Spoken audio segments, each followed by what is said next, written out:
నిరుద్యోగ యువతకు నెలకు 3,000 రూపాయలు ఇస్తానన్నారు. అంటే సంవత్సరానికి 36,000. నేను అడుగుతా ఉన్నా, ఎంతమందికి ఇచ్చినారు 36,000 అని అడుగుతా ఉన్నా. ఈనాడు కటింగ్ ఒకసారి చూద్దాం. ఈనాడు కటింగ్, రాష్ట్రంలో ఉపాధి లేని వారు 1.5 కోటి అంట. ఇది ఎప్పుడు ఆర్టికల్?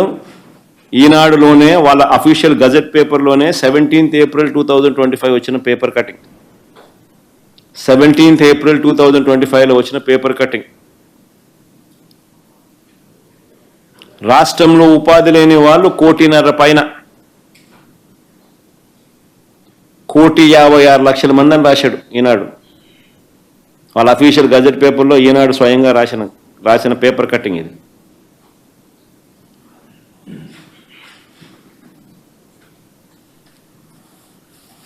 మరి ఒక్క పైసా కూడా 36,000 ఇస్తానని చెప్పినోడు కనీసం ఒక్క పైసా కూడా ఇవ్వకుండా అన్నీ నేను చేసేసాను, సూపర్ 6 చేసేసాను, సూపర్ 7 చేసేసాను, ఎవరైనా కూడా ఇంకా సూపర్ 6 సూపర్ 7 చేయలేదా అని అడిగితే వాళ్ళ నాలుక మందం అని చెప్పి బెదిరించడం ధర్మమేనా అని అడుగుతాను, మోసం కాదని అడుగుతాను.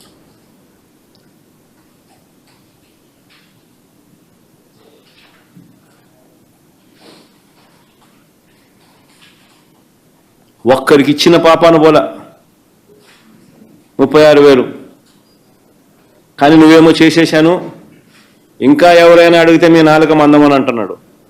ధర్మమేనా, మోసం కాదా అని అడుగుతా ఉన్నా.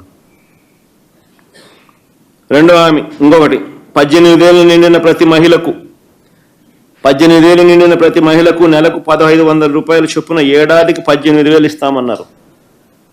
ఆడబిడ్డ నిధి అని చెప్పి దీనికి ఒక పేరు కూడా పెట్టారు. మన రాష్ట్రంలో ఎంతమంది ఓటర్లు ఉన్నారు అని చెప్పి ఇది ఎలక్షన్ కమిషన్ ఓటర్ లిస్టు. ఇదంతా కూడా 18 సంవత్సరాలు నిండిన వాళ్ళు ఎంతమంది ఉండారు అని చెప్పి ఎలక్షన్ కమిషన్ ఓటర్ లిస్టులో పెట్టిన జాబితా. ప్రతి మహిళ పేరుతో సహా, వాళ్ళ అడ్రస్తో సహా, వాళ్ళ బూత్తో సహా ఎలక్షన్ కమిషన్ ఇచ్చిన ఓటర్ లిస్టు 2,10,58,615 మంది మహిళలు, 2,10,58,615 మంది మహిళలు 18 సంవత్సరాలు నిండిన వాళ్ళు ఓటర్లుగా ఉన్నారు. ఇందులో 60 ఏళ్ళు నిండిన వాళ్ళని తీసేస్తే బహుశా 1,80,00,000 మంది ఉంటారు.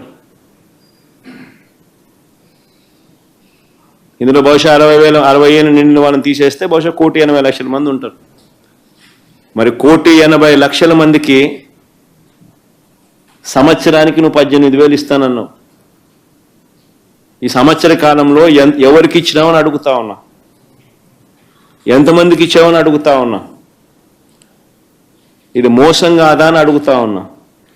పైగా ఏమంటావు, నేను ఇచ్చేశాను, సూపర్ 6 చేసేసాను, సూపర్ 7 చేసేసాను, ఇంకా ఎవడైనా అడిగితే మీ నాలుక మందం అని చెప్పి బెదిరిస్తావు.